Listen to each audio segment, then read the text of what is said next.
पुराने जमाने में या फिर अपने घर में ही आपने बहुत सारे ऐसे लोगों को देखा होगा जो अपने पर्स में अपने भगवान की कोई न कोई एक फोटो ऐसी बनाकर रखते हैं जिसके माध्यम से उनके जीवन की परेशानियां समाप्त हो सके। काफी लोग ऐसे भी होते हैं कि अपनी तिजोरी में अपने देवी देवताओं की फोटो लगाते हैं, लेकिन आपने यह चीज भी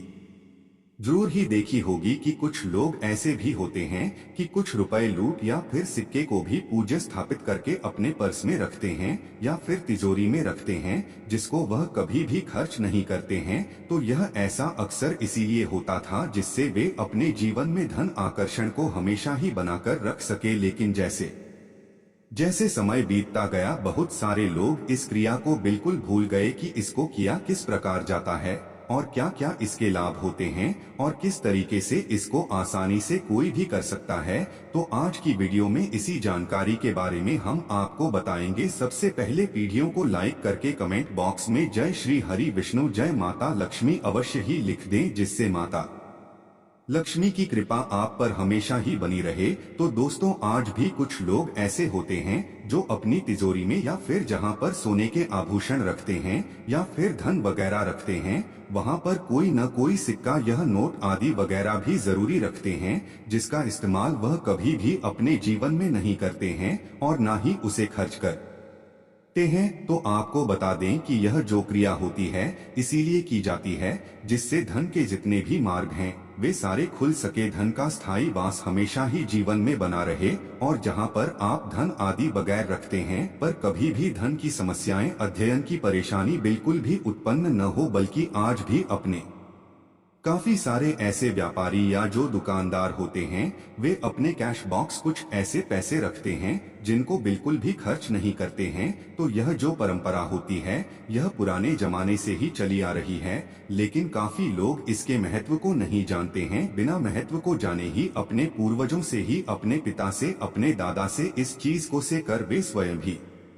इस चीज को करने लग जाते हैं। तो दोस्तों, आपको बता दें कि यह बहुत ही ज्यादा अच्छी चीज होती है। अगर आप अपनी तिजोरी में या जहां पर अपना कैश रखते हैं, अपना पर्स जहां पर रखते हैं, अपने पर्स में भी अगर ऐसी चीजों को आप रखते हैं तो इससे कभी भी पर बिल्कुल भी खाली नहीं होता है और धन की परेशानी नहीं आती है। इसी प्रकार कोई भी एक सिक्का या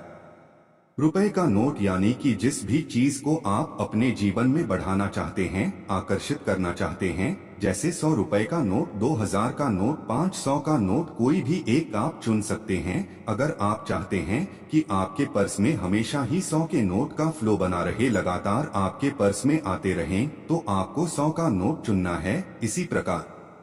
अगर आप सिक्के चुनते हैं तो सिक्के को ऐसी स्थापित करके अपने पर्स में रखते हैं तो इससे सिक्के का ही फ्लो फिर आपके पर्स में बनता है। तो जितना फ्लो आप अपने जीवन में चाहते हैं कि उन पैसों का फ्लो मेरे जीवन में बना रहे, पर्स में, तिजोरी में बना रहे, तो उसी प्रकार का नोट आपको लेना है। जैसे कि 500 का नोट, 100 का नोट, 2000 का नोट लेकर आपको उस नोट पर फ्रेम 20 मंत्र लिख देना है। किसी भी लाल स्केच पेन से शरीर लिखने के बाद, स्वास्तिक बनाने के बाद आपको रोम फिर लिख देना है, यानी कि शरीर और फ्रॉम आपको उस नोट पर लिखना है। फ्रेम जो 20 मंत्र है वे माता लक्ष्मी का 20 मंत्र है और फ्रॉम जो 20 मंत्र है वह भगवान नरसिंह का 20 मंत्र है। और इन दोनों 20 मंत्रों को अगर एक साथ कहीं पर लिखा जाता है तो इससे धन आकर्षण होता है, बल्कि धन के मार्ग में जितनी रुकावट या बाधाएं की अड़चने होती है, मशरूम 20 मंत्र से हट जाती है। श्रीमती और फ्रॉम दोनों ही 20 मंत्रों की कुछ खास साधनाएं भी होती है जो आने वाली पीढ़ियों में निश्चित ही हम आपको बताएंगे, जिससे बहुत ही ज्यादा धन की प्राप्ति होती है और जीवन में धन आकर्षण बढ़ता ही चला जाता है। श्री मशरूम के बहुत ही ज्यादा लाभ भी प्राप्त होते हैं। अगर आप अपने जीवन में बहुत ही ज्यादा दुखी रहते हैं तो केवल रोम 20 मंत्र का जाप शुरू कर देते हैं, या फिर हमेशा ही अब बहुत ज्यादा बेचैन रहते हैं, बीमार पड़े रहते हैं, तो केवल रोम 20 मंत्र का अंदर ही मन अगर आप जाप करते हैं तो इससे जितनी भी नेगेटिव एनर्जी तुरंत ही जलकर भस्म हो जाती है। यह एक 20 मंत्र ऐसा 20 मंत्र है जो बहुत सारे लाभ कराता है, क्योंकि भगवान नरसिंह का, यानी कि विष्णु भगवान का स्वरूप नरसिंह के अवतार का यह 20 मंत्र होता है, इसीलिए बहुत ही ज्यादा शक्तिशाली होता है। केवल अगर फ्रॉम बीज मंत्र का जाप किया जाता है तो इस चीज को आप स्वयं खुद करके देख सकते हैं कि जब भी आपके जीवन में किसी भी दिन अगर ऐसी स्थिति बनती है कि आप खुद को फंसा हुआ महसूस करते हैं या बहुत ज्यादा अकेलापन महसूस करते हैं, आप बहुत ज्यादा तनाव, बेचैनी, चिंता आपको गिरती है, तो उस समय मन ही मन बस रो बीज मंत्र का जाप शुरू कर दें और केवल 5 से 10 मिनट में ही आपको खुद ही चमत्कार देखने को मिल जाएगा कि कितने ज्यादा प्रभाव इस बीज मंत्र के होते हैं। इस बीज मंत्र की साधना किस प्रकार कर जाती है और इसके क्या क्या अनेक लाभ होते हैं, ये आने वाले वीडियोज में निश्चित ही हम आपको बताएंगे। लेकिन 100 रुपए का नोट लेकर या 500 का या 2000 का नोट लेकर आपको स्ट्रीम स्वास्तिक बनाकर रोम लिख देना है। किसी भी स्केच पेन से ऐसे लिखकर उस नोट को आपको लाल या फिर पीले धागे से बांध देना है। कोई भी धागा अगर आपके पास उपलब्ध होता है, पीला धागा मिल जाता है तो बहुत ही ज्यादा अच्छा है, नहीं तो लाल धागे का भी इस्तेमाल किया जा सकता है। बांधने के बाद आपको उस नोट को इस प्रकार से गोल कर देना है जिससे उस नोट में बिल्कुल भी सलवटें आए, यानी कि इस तरह से गोल आपको करना है और बाहर से आपको कलावा बांधना है। लाल या पीले रंग का धागा बांध सकते हैं। उसके बाद इस नोट को अगर आप अपने पर्स में रख लेते हैं या फिर तिजोरी में रख लेते हैं या फिर जहां पर आप सोने चांदी के आभूषण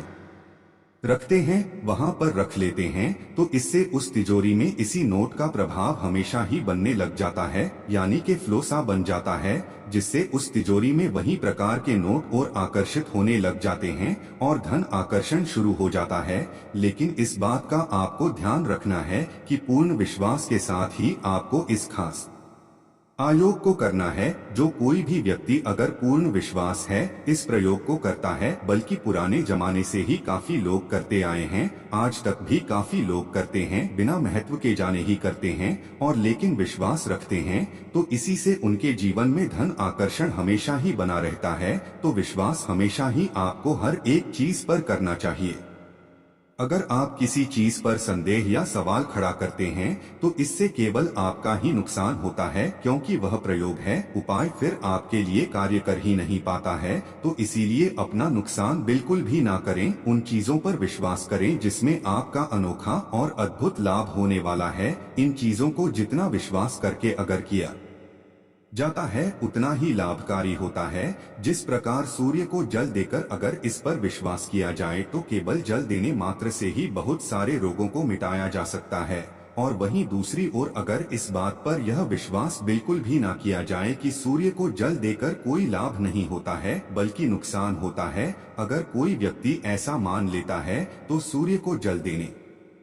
से ही उसके जीवन में फिर नुकसान शुरू हो जाता है। तय केवल इंसान को ही करना पड़ता है कि वे अपने जीवन में पाना क्या चाहता है, दुख पाना चाहता है या फिर सुख की ओर उसने अपना मुंह मोड़ लिया है। तो इसीलिए सुख की तरफ आपको अपना मुख मोड़ कर रखना चाहिए और किसी भी प्रकार के यह सवाल में बिल्कुल भी नहीं पड़ना चाहिए।